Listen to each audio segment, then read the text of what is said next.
JS education point में आपका स्वागत है।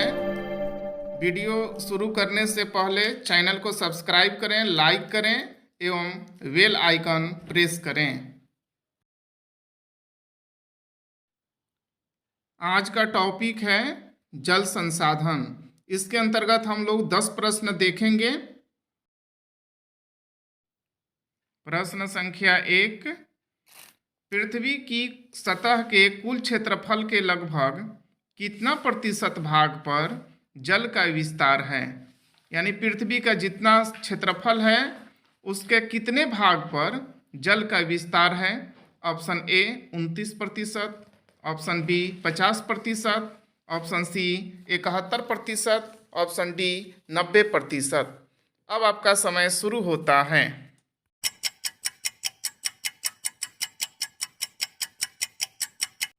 इस प्रश्न का सही उत्तर है ऑप्शन सी 71%। 71% पृथ्वी के भाग पर जल का विस्तार है एवं 29% भाग पर स्थल है।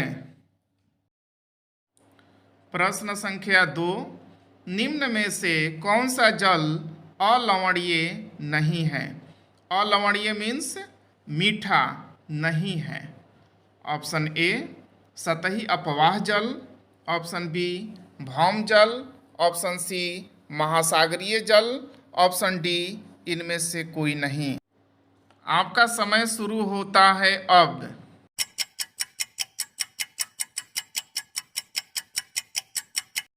इस प्रश्न का सही उत्तर है ऑप्शन सी महासागरीय जल।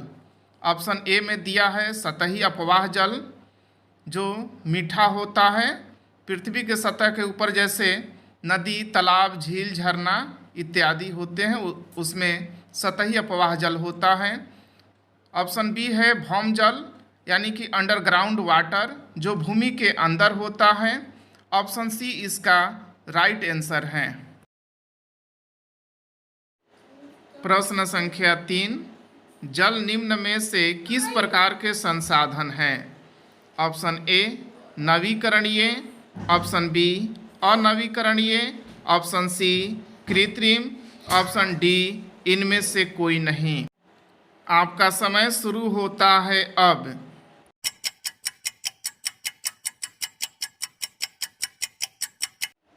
इस प्रश्न का सही उत्तर है ऑप्शन ए नवीकरणीय। जल पुनः पूर्ति योग्य संसाधन है अतः यह नवीकरणीय है। इसका नवीकरण जल चक्र के माध्यम से होता है। तालाब से, झील, झरना, पोखर एवं नदियों से जल वाष्पीकृत होकर बादल बन जाता है। बादल बनने के बाद पुनः वह बारिश के रूप में पृथ्वी पर नीचे आता है। प्रश्न संख्या 4, निम्न में से कौन जल प्रदूषण का कारण नहीं है? यानी कि ये कारण जो है कौन सा जल को दूषित नहीं करता है? ऑप्शन ए रसायन, ऑप्शन बी शहरीकरण, ऑप्शन सी असमान वितरण, ऑप्शन डी उद्योग। आपका समय शुरू होता है अब।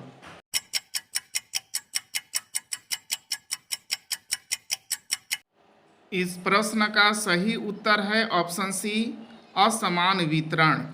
असमान वितरण से जल प्रदूषित नहीं होता है। चाहे पृथ्वी पर जल कहीं पर अधिक हो या कम हो उसी को असमान वितरण कहा जाता है और इससे जल प्रदूषित नहीं होता है। रसायन जिससे जल प्रदूषित होता है। शहरीकरण से कारण भी जल प्रदूषित होता है। शहर का सभी कचरा नदियों में जाता है जिससे जल प्रदूषित होता है। उद्योग के कारण भी जल प्रदूषित होता है। उद्योग से निकलने वाले अपशिष्ट पदार्थ भी नदियों में बहा दिया जाता है जिसके कारण जल प्रदूषित होता है।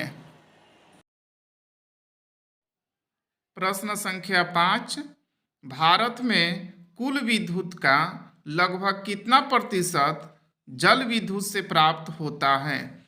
जल विद्युत से कितना प्राप्त होता है? Option A 15%, option B 22%, option C 32%, option D 27%। आपका समय शुरू होता है अब।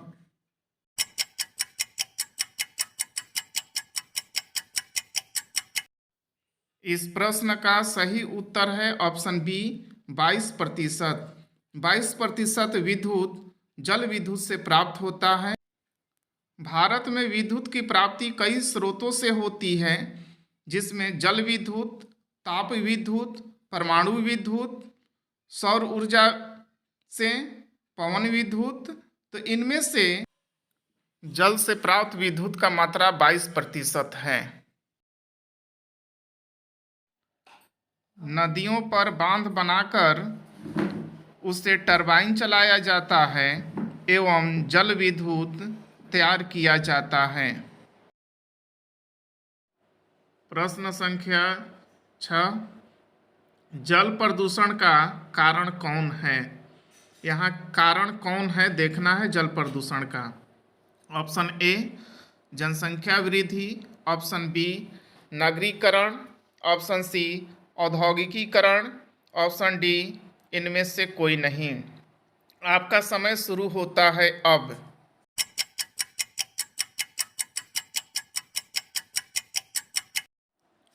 इस प्रश्न का सही उत्तर है ऑप्शन डी इनमें से सभी।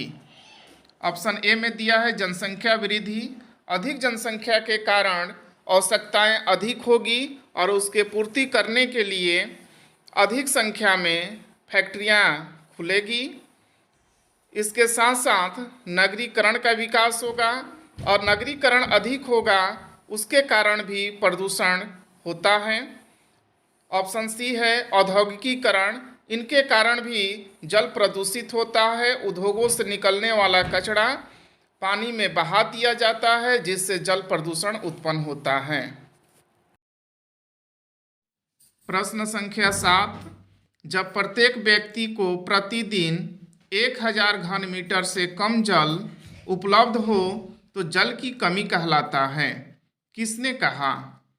Option A Marx Lim, option B Falcon Mark, option C Stanley Samuel, option D इनमें से कोई नहीं। आपका समय शुरू होता है अब।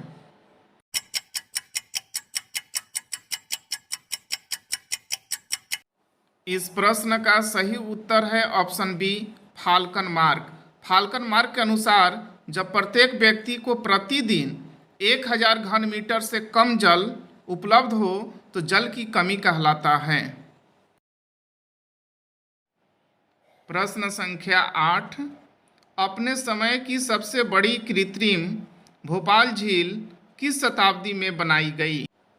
जो झील मानव के द्वारा बनाई जाती है उसे कृत्रिम झील कहते हैं और जो प्रकृति के द्वारा बनाई जाती है उसे प्राकृतिक झील कहते हैं। तो भोपाल झील कृत्रिम झील है। ये किस शताब्दी में बनाई गई? ऑप्शन ए 11वीं शताब्दी, ऑप्शन बी 12वीं, ऑप्शन सी 14वीं, ऑप्शन डी 20वीं। आपका समय शुरू होता है अब।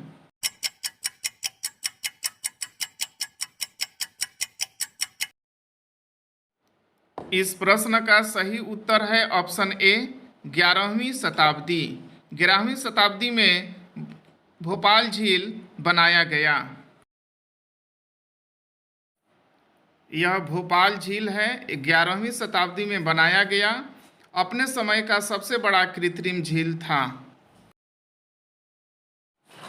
प्रश्न संख्या 9, हौज खास किसने बनवाया?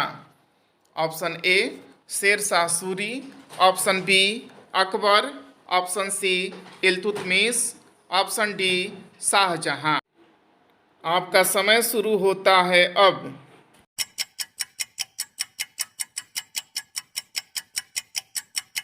इस प्रश्न का सही उत्तर है ऑप्शन सी इल्तुतमिश। 14वीं शताब्दी में इल्तुतमिश ने दिल्ली में श्री फोर्ट क्षेत्र में जल की सप्लाई के लिए हौज खास एक विशिष्ट तालाब है बनवाया। प्रश्न संख्या 10, बांधों को आधुनिक भारत के मंदिर किसने कहा है? Option A Swami Vivekananda, option B Pandit Jawaharlal Nehru, option C Bhimrao Ambedkar, option D Sardar Vallabh Bhai Patel. आपका समय शुरू होता है अब।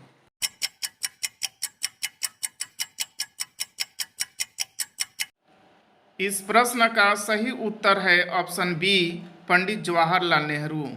पंडित जवाहरलाल नेहरू ने कहा था बांधों के बारे में, यह आधुनिक भारत के मंदिर है। उनका विश्वास था कि बांधों के विकास से देश का विकास होगा। Thank you. फिर मिलते हैं अगले वीडियो में।